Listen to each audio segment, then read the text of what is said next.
Ne? Pěkně, zatleskejte mu, pozbuďte ho, ať to do vás nenapálí.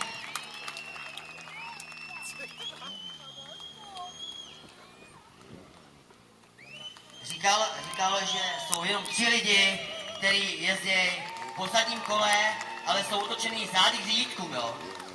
Doufám, že nám to předvede tady. Že jenom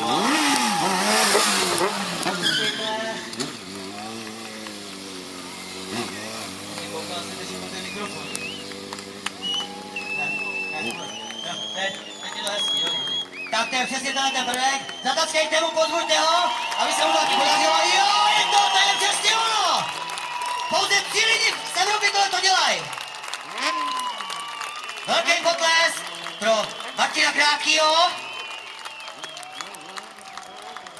Pěkně to dal. Tak, že byste ještě otočil? Ne, jo, to je pěkný. Zatleskejte mu, vůbec vás neslyší.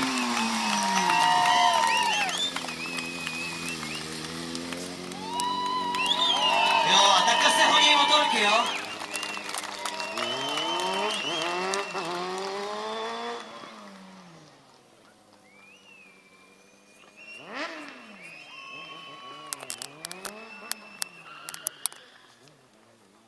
Co je, někoho sejmu, nebo co? Jsem slyšel pískat gumy, ne? Ale náraz jsem neslyšel, ty vole. Přeběhla tam srnka, víš? Jo, dobrý, jsi. Ty si děláš prdel, ty vole, já měl jsem taky metr už od sebe, když jsme na motorce. To celá hnusný pocit. Takže Martin Krátkej z Plzně, od Plzně, jo!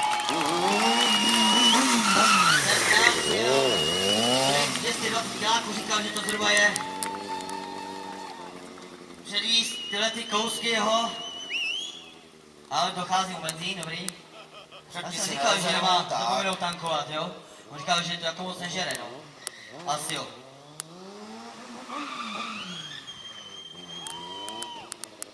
Martine, lidi se tady prej, jestli umíš gumovat taky. Už gumoval?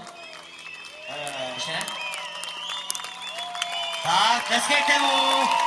Každý kaskadér tohle to má rád, to je jediný, co vlastně chce, aby se tady šlo dva lidi. Jo, umí gumovat.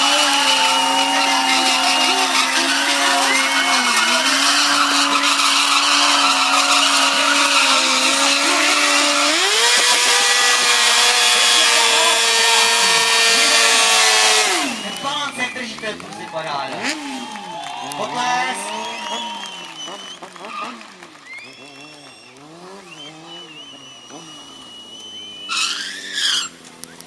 Krásný, pěkný a krásný.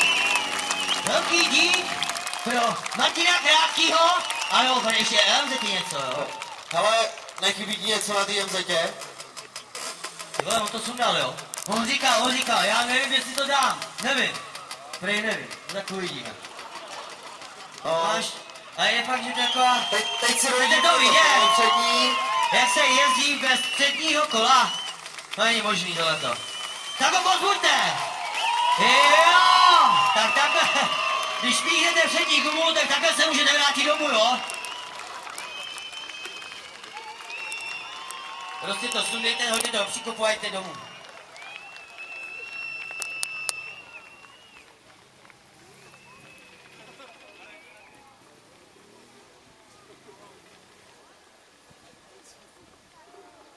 Ještě jezdí? Já že vás vůbec neslyším fandit. Jo. On jel pro benzín. Už se zlepšujou, hele. Možná se to ke konci naučej. Pěkně mu to dáváte. Jo. Víte, vy tady jste lepší, ještě tam zádu. Víte, si umíme zařvat. Řekne mu někdo, že má trošku porušený zadní kolo. Že chvíli je dobrý, ale ten zadek má trošku porušený. Jo, takže ještě jednou. Ale gumočka, tak to má být pěkně. No a teď pust, bude prdel. Takže ještě jednou velký dík pro Martina Krátkýho od Plzně. Díky.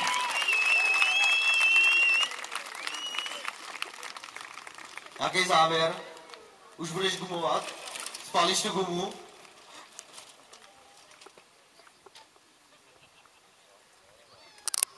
Tak, je to dobrý? Jak ne? Je to Jedeš na dobrý. Kateřinu, budeš tam... Je to Hele. dobrý, prej nejsme dohodnutý. Jo, takhle. Hele, Jasný jo, život se prostě jedná jenom o gumě, že jo? Jestli vydrží.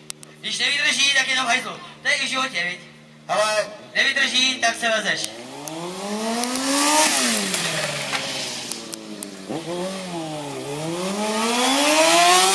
Takže potlesk pro Pavla Vika alias Maxe.